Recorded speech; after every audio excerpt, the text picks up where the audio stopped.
Bonjour, nous vous proposons un bilan de la formation à l'éveil à la diversité linguistique, EDL. Cette action de formation a été menée entre janvier et mars 2020 sur le site de l'INSPE à Sénart. Nous allons suivre le plan suivant.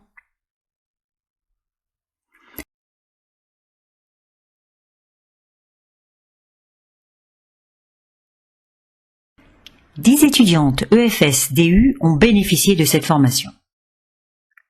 Lors de l'étude de la demande, nous avions pu mesurer les besoins et les attentes du groupe.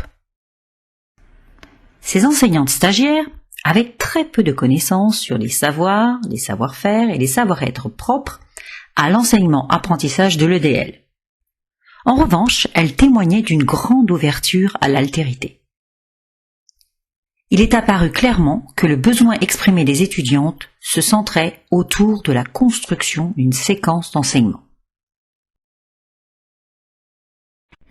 Ce tableau résume de manière synthétique les objectifs, les savoirs, savoir-faire et savoir-être visés pour chaque session de formation, ainsi que les principales techniques d'animation utilisées.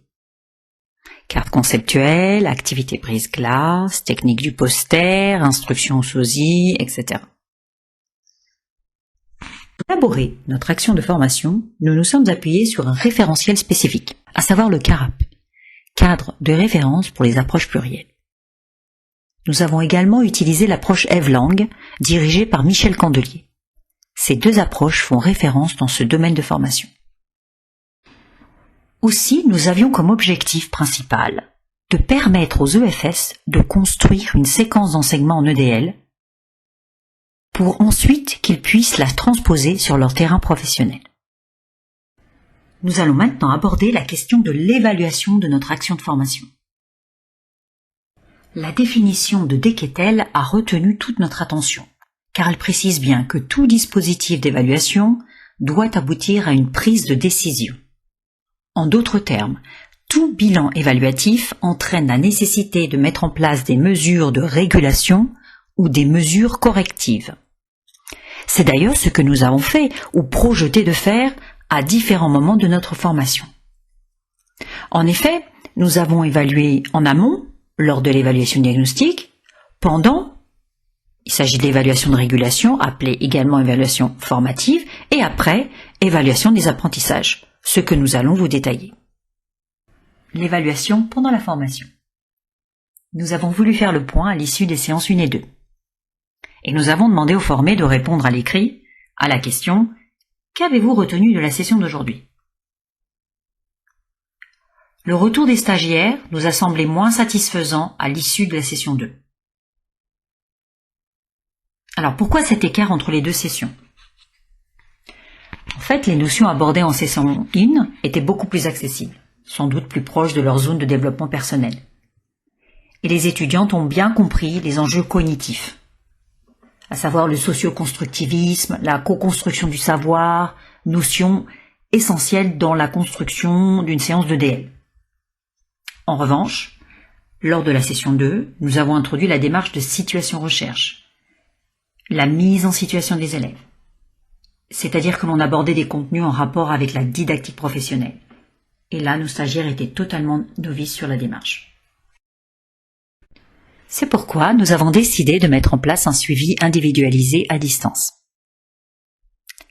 Cet accompagnement à distance a pris la forme d'échanges et de régulation à travers la page Facebook que nous avons créée. Nous avons également soutenu les étudiantes dans leur processus de construction de séquences en donnant des conseils de manière formelle et explicite.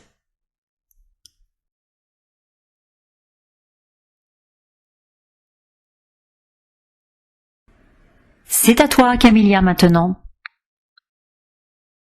Bonjour Pascal, bonjour Michael.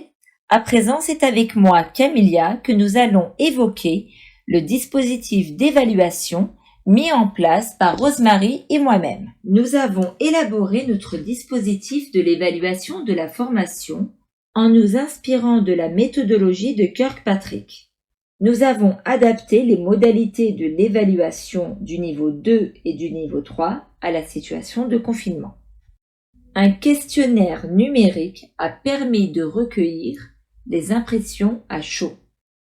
Les résultats montrent une satisfaction très importante des EFS. Seuls 3% d'entre elles sont insatisfaites. En effet, ces étudiantes attendaient une formation plus axée sur la phonologie en anglais. Un autre facteur explicatif pourrait être le stress que certaines d'entre elles ont éprouvé en février, car elles avaient pris un peu de retard sur leur écrit. Pour éviter certains biais, nous pensons que la formation devrait être reconduite dans un contexte non certificatif. Nous pourrions également envisager, en tout début de séance, de dire ce que sera et ce que ne sera pas la formation.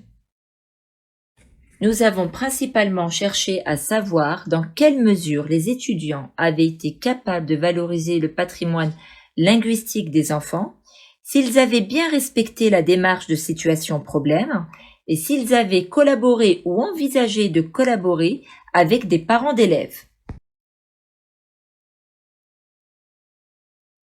Nous avons pu renseigner ce tableau à partir des séquences pédagogiques proposées par les EFS. Nous avons ainsi déterminé le niveau de maîtrise en fonction des objectifs de formation retenus. Si l'ensemble des critères sont atteints ou totalement atteints, comme le nombre de séances ou encore le bilan réflexif, la démarche de situation de recherche en EDL présente encore une difficulté pour un certain nombre de formés, 4 étudiantes sur 8. Pour aider les EFS, nous proposons de mieux illustrer la démarche de situation-problème et de la faire vivre dans le cas d'un jeu de rôle, par exemple. Nous avons complété ce bilan des apprentissages à partir de l'analyse de leur retour d'expérience. Nous avons en effet constaté des points de convergence dans leurs écrits. Volonté de pérenniser, de valoriser cette expérience.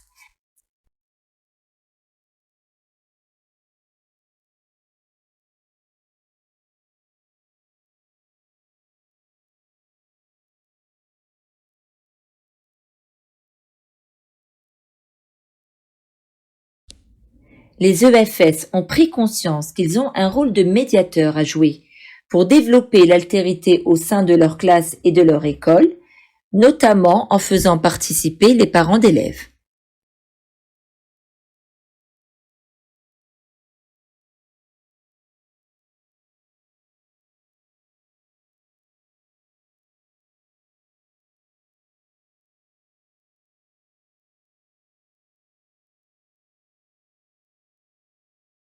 Pour l'évaluation de niveau 3, nous avons conçu un tableau d'observation à partir d'items extraits du CARAP. Ce niveau d'évaluation n'a pas pu être réalisé au vu des conditions extraordinaires vécues. Nous avions en effet envisagé d'observer sur le terrain 2 stagiaires et avions prévu de noter et d'observer les transferts relatifs au savoir, savoir-faire et savoir-être propres à l'EDL. Voici un tableau récapitulatif reprenant l'ensemble du dispositif d'évaluation que nous vous avons détaillé.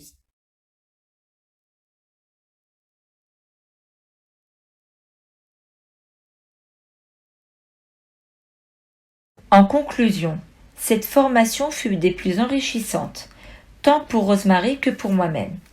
Issues toutes deux d'univers professionnels différents, notre projet commun ne s'est pas essoufflé, même si la crise sanitaire majeure nous a privés de constater sur le terrain. Rosemary et moi-même avons noté un engagement réel et concret des étudiantes. Durant ce projet tutoré, la prise en compte émotionnelle des étudiantes fut nécessaire. L'enjeu certificatif y était en effet pour quelque chose. Les techniques d'animation, telles que la pause goûter ou encore la dynamique des groupes de Kurt Lewin, ont permis des échanges riches et précieux pour assurer un climat de confiance propice aux apprentissages et ont eu un effet vertueux sur l'implication et la mise en confiance des étudiantes. Concernant notre bilan au niveau des formateurs, Au début, nous étions 3 et à présent 2. Nous pensons que dans une équipe, la collaboration dépend intrinsèquement de l'implication et de l'engagement des formateurs. Nous pensons également avoir communiqué, mais peut-être qu'en termes de temporalité ou de maturité par rapport à ce projet, Jean-Marc ne s'est pas senti prêt. Nous tenons simplement, en qualité de formatrice, qui souhaite s'auto-évaluer pour progresser, comprendre ce qu'il faudrait faire à notre hauteur pour penser, repenser ou rectifier certaines façons de faire.